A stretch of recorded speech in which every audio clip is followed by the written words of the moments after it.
into that individual coaching side, which is equally as important because I think a lot of times coaches will focus on the team stuff and they kind of neglect the individual coaching piece and that particularly like the higher levels. And I think it's kind of like we said before, once you get to junior and up, it's a job now, and like there's money involved, and people are trying to win, and they don't necessarily have to care about what you or what's going on with you individually. But I think at youth hockey, it's even more important because exactly to what you were saying, you can set the stage early for teaching them good things. So within your team, you first you get your team identity, and then within that, you should be trying to plug in some individual coaching to give the younger kids maybe a role is not the right word, but a role or have their own personal identity.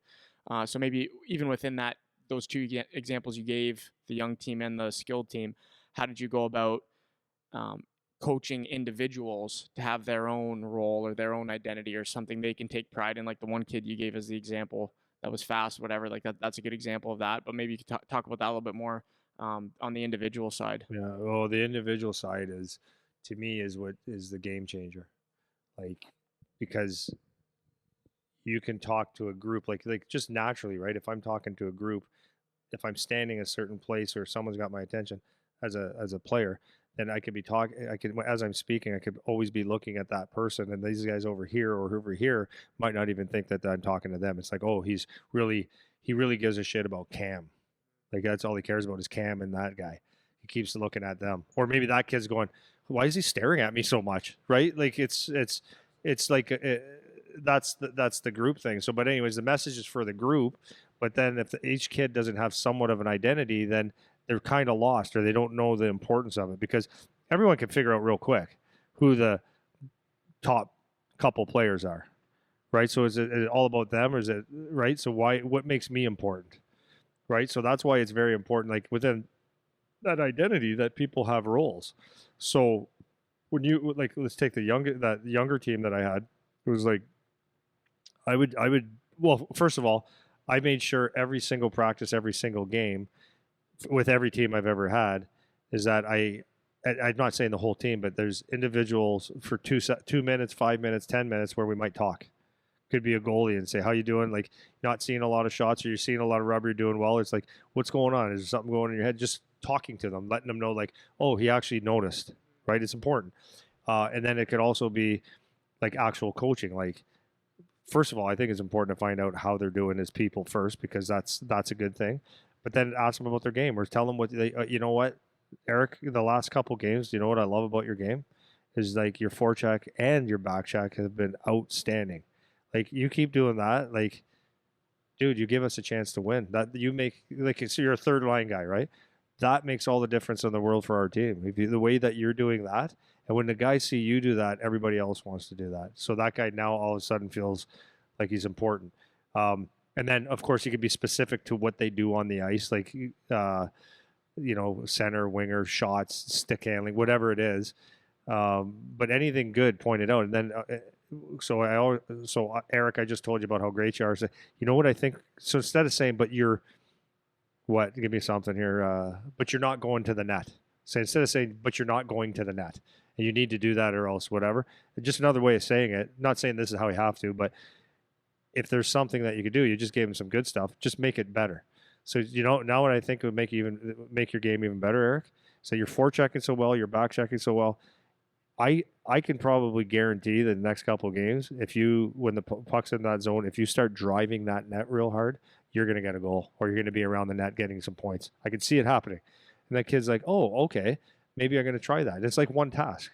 So that's how you just build an individual. And you could do that with, over the course of 2-3 practices, 2-3 games a week, or 1-2 games a week, let's say four touches a week, you can pretty much get to every guy. Do you know what I mean? And it's critical. And then you do the same thing with the best team, right? It's like, you're doing great with this. Or it's like, if you see like you have nothing really good to say, you just go into it. Like, dude, I think you're a great player, right? What, like, anything going on? Like, anything going on in your life? Because it just seems like you're tentative or whatever, and then maybe they talk to you, or maybe they don't. But it's just important because they know that, number one, that you care about them as a human being, care about the team, And then the other thing is always reflect on how, like, this is the one thing that I think players, if you're doing a hockey interview with a team interviewing you for a position or anything like that, I think it's really important to be true to it, but to understand that if I give you advice, it's like for you, but it's to make the team better, and always sending that message. You're that, Eric, this here and here will help the team. The team will help us win. Like your role will help our team win. That's how important this is for you. Yeah. I mean, it all comes down to that common theme of communication. But two things that you were kind of talking about there. When you first come up with the team identity, then for the individual players, kind of what you're talking about is it's not clear how do we accomplish the goal of the team identity as an individual now. So, for example, you have a team that's really fast.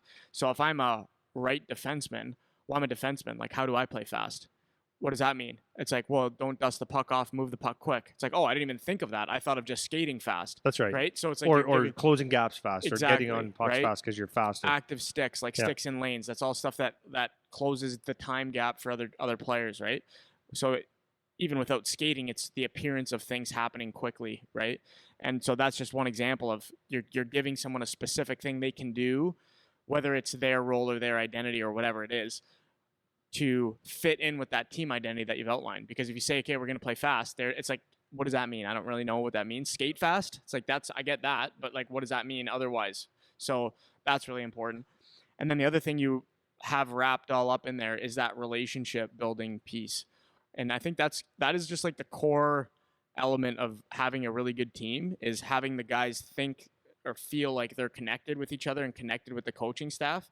Because if you don't have that, like the guys, if your buddy doesn't want to like go to bat for you as a teammate, then like all the identity stuff, all the role stuff doesn't matter, because you're going to be in it for what's good for you, and they're going to be in it for what's good for them. And it sounds like with that better team that you were talking about, there's a little bit of that going on too, right? Where it was like like they're happy as long as it's going good for them, 100%, right? 100%. So I think they're all stars. Yeah, exactly, right. And to a certain degree, it's like if you have parents from on high baking that into them, then that's tough. But as the coach, just building those relationships and making them understand like you care about their success personally, and that goes beyond hockey, man. That's like you mentioned again, like asking about their day, what's going on in your life, what are ththings that are happening. Tell jokes. You know, yeah, crack a smile, joke around. Like, know a kid's personality. You know, like one guy, Dougie Blaisdell, that played on my Bell Tire team. Then he played in Kitchener Rangers, played for Sudbury Wolves in his overage year. I love this kid, and he was he was a big boy, not big boy. He was like a taller, hit puberty early, but like still, it was a 6'1" guy, and very, very talented, right? And he ended up was very, very talented. Got a ton of points. OHL, I think he had 4 goals as a defenseman, but he ended up being a shutdown. So that's my point, guys. Everybody, when you think talent is this, when you get to the highest levels, you go, oh, okay, like there's a lot of me. So, anyways. We had such a good, like, I love these kids. They were great, but like that, the battle was the parents, if anything. But when we were in the room together, on the ice together, and doing our thing as a team, it was like the best, because they were 14, 15, and I could talk to them not like a 14-year-old, because they're hockey players in the room and my culture. I talked to them a few years older, right?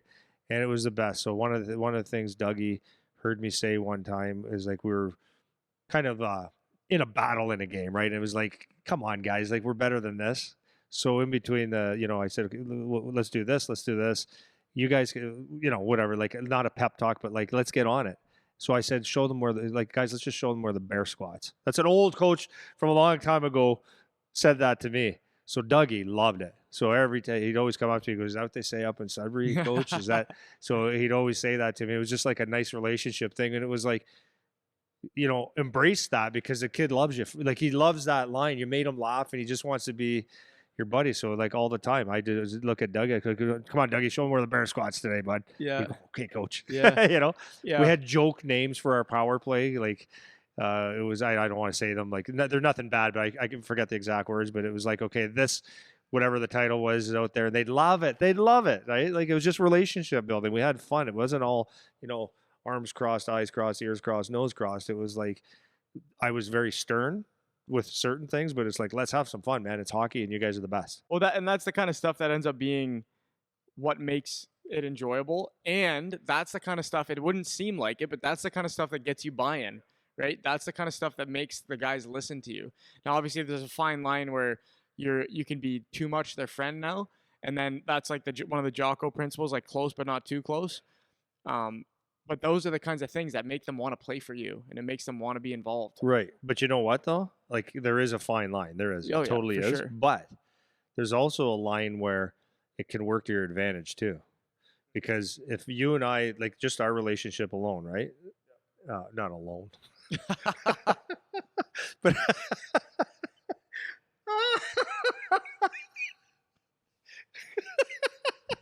no, but our relationship alone, it's like this is how it is all the time, joking Yeah, around, like yeah, nothing's really, it's easy, yeah, right? But if one day I say, Eric, dude, like this pissed me off, or you don't know, this is unacceptable. Boom, you're gonna look at that and go, oh, right away. Yeah, okay, I'm tightening that up, right? yeah, So it's like there is a line, but maybe a little bit farther than you think. yeah, for sure. And as But if you're just a goof, yeah, yeah, that's what I'm saying. And over time, it's like for us because we've been working together. I mean, you've been training me since I was a little kid, and I've been working with you since I was 16. So it's like over time, it can get even more loose because now we just know how to roll off each other with what's going on day to day, right?